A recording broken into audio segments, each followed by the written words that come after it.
Hello everyone, today we will discuss validity and reliability. देखो, validity क्या होती है? किसी भी इंस्ट्रूमेंट का इस बात के लिए काफ़ी होना कि वो उस वेरिएबल को मेजर कर पा रहा है जिसको आप मेजर करना चाहते हो। फॉर एग्जांपल, जैसे मुझे हाइट मेजर करनी है, क्या मैं बैरोमीटर से हाइट मेजर कर सकती हूँ किसी भी इंसान की? नहीं कर सकती। तो ये वो इंस्ट्रूमेंट वैलिड नहीं है हाइट मेजर करने के लिए। अगर हमें एटमॉस्फेरिक प्रेशर मेजर करना है तो क्या मैं इंची टेप का यूज कर सकती हूँ? नहीं, ये वैलिड नहीं है। ठीक है, तो वैलिडिटी की डेफिनेशन क्या होगी?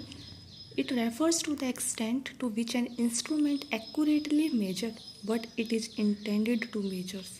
क्या हम वो इंस्ट्रूमेंट का यूज कर पा रहे हैं अपनी रिसर्च में जिससे आप अपने वेरिएबल को मेजर करना चाहते हो? अगर एप्रोप्रिएट टूल्स या टेस्ट का यूज करेंगे हम किसी भी वेरिएबल्स को मेजर करने के लिए, वो तभी वैलिड माना जाएगा। जो टूल्स जिस चीज़ के लिए बना है वो उसी को मेजर कर सकता है, अदरवाइज वैलिड नहीं माना जाएगा वो। फॉर एग्जांपल, हम दूसरा भी बता सकते हैं। जैसे हमने मैथ्स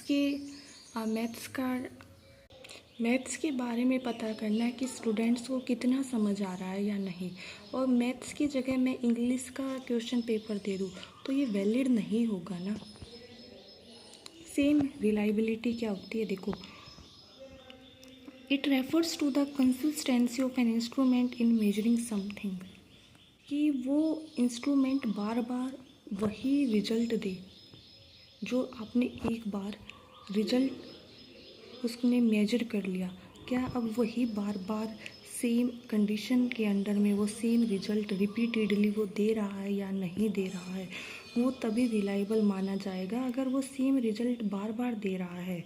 फॉर एग्जांपल, हमने हाइट मेजर कर ली कि इसकी हाइट 5 फीट है, तो वो क्या बार बार वही रिजल्ट देगा या नहीं? तभी वो क्या माना जाएगा? रिलायबल है ये टूल्स के लिए। ठीक है, थैंक यू।